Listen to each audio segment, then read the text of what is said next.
Hello दोस्तों, नमस्कार। कैसे हम बात करने वाले हैं, आज मैंने मूवी देखी Ajay the untold story of a yogi Yogi Adityanath की उस यात्रा को रेखांकित करती फिल्म जिसमें उनके अनुशासन, गुमनाम हिमालयी गांव के योगी से लेकर भारत के सबसे बड़े प्रदेश के मुख्यमंत्री बनने का सफर दिखाया गया है।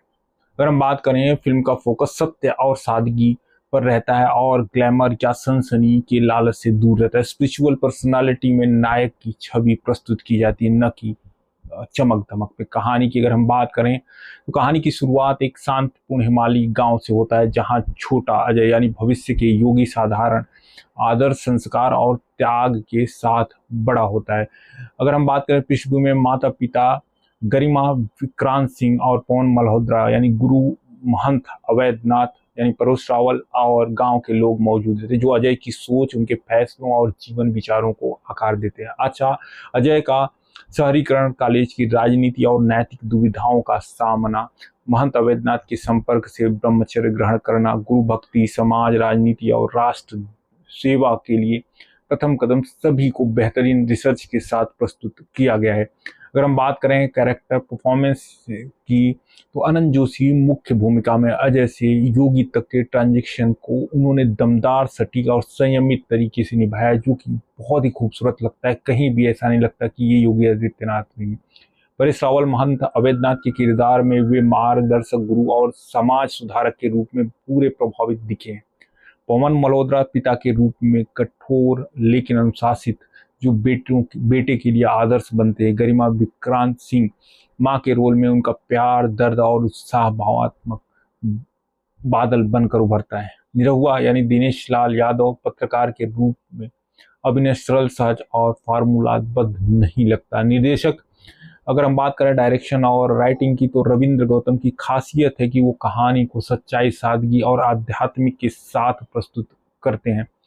अगर हम राइटिंग की बात करें तो इसको लिखा है दिलीप बच्चन झा और प्रियांक दुबे ने। योगी के हर पहलू, पर्सनल, फैमिली, स्पिरिचुअल, राजनीति को बिना किसी भटकाव के कवर करते हैं। डायलॉग सिंपल है लेकिन असरदार है। मरा ये नहीं, मरे तुम लोग हो, बाबा आते नहीं प्रकट हो जाते। जैसे ये डायलॉग्स आते हैं, तालियां और सीटियों के साथ पूरा थिएटर गूंज जाता है। अगर हम बात करें सिनेमेटोग्राफी और विजुअल इफेक्ट की, तो विष्णु राव की सिनेमेटोग्राफी बहुत ही सशक्त है।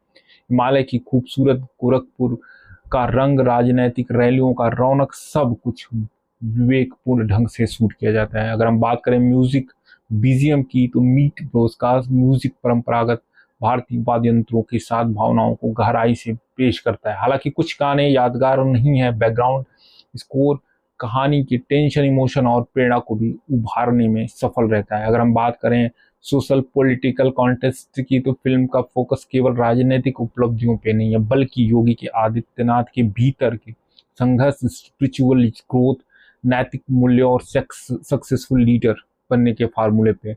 गौरतलब है कि योगी को एक स्टेटमेंट, साहसी नेता, अनुशासित सन्यासी हर रूप में दिखाया गया है। निडर स्वभाव, भयमुक्त समाज के लिए संघर्ष तथा राष्ट्र प्रेम चित्रण का मुख्य फोकस किया गया। अगर हम फिल्म के दूसरे पहलू की बात करें, तो जहां फर्स्ट हाफ अच्छा है, अच्छी स्पीड से जाता है, इमोशन में बहुत तगड़ा है, और सेकेंड हाफ में कहीं घटनाओं को दिखाने के चक्कर में, रियलिटी को दिखाने के चक्कर में खूब स्लो हो जाता है। एडिटिंग में कसआउट होती है और दिलचस्प बन सकती थी ये फिल्म, और वो डिटेलिंग के चक्कर में ये फिल्म को नुकसान पहुंचा, और कभी कभी लगता है कि ये डॉक्यूमेंट्री फिल्म बनने के कगार पे थी। लेकिन ओवरऑल देखा जाए तो ये फिल्म बहुत ही दिलचस्प और एक ऐसे मुख्यमंत्री के दिखाने की कोशिश कर जो अभी है, एक क्लीन बायोपिक जिसमें सत्य, संघर्ष और स्पिरिचुअल और समाज सेवा का अद्वितीय संगम दिखाता है। फिल्म अगर कहीं चूकती है तो वह कहीं कहीं ओवर डिटेलिंग, स्लो पेश या आध्यात्मिक तथ्यपरक दृष्टिकोण, जिसमें के कारण सेकेंड हाफ में आकर्षण कुछ कम हो जाते हैं। लेकिन संवाद और अभिनय, संगीत और निर्देशन के कारण फिल्म एक प्रेरणादायी संदेश देती है। ओवरऑल बोला जाए तो ये फिल्म बहुत ही अच्छी तरीके से पूरी डिटेलिंग के साथ बनाई गई है। और बहुत बार होता है जब आप बायोपिक की बात करते हैं, तो जैसे प्रधानमंत्री पे बायोपिक बनी थी नरेंद्र मोदी जी पे, या बाकी भी बायोपिक बनी थी अटल बिहारी वाजपेयी, तो उतना सक्सेस नहीं, उसके रीजन थे कुछ। अगर इस फिल्म की बात करें तो जिस डिटेलिंग के हिसाब से दिखाया गया, हर एक चीज बारीकी से दिखाया गया है। और सबसे अच्छी चीज है कि इसको राजनैतिक फायदे के लिए नहीं बनाया गया, वो एक अच्छी बात है। अगर आप बात करें इस फिल्म की तो ये एक बायोपिक फिल्म है, ना कि एक राजनीतिक प्रचार, जैसे कि हमने मनमोहन साहब पे फिल्म बनी थी जहाँ पे अनुपम खेर ने उनका किरदार निभाया था, या बाकी जो फिल्में थी उससे आप डिफर कर सकते हो इसमें। आई होप ये वीडियो आपको पसंद आए तो लाइक करें, सब्सक्राइब करें, और अगर ये फिल्म आपने देखा है तो आप जरूर कमेंट में बताइए कि आपको ये फिल्म कैसी लगी। चलिए मिलते हैं नेक्स्ट वीडियो में, तब तक के लिए जय हिंद जय भारत।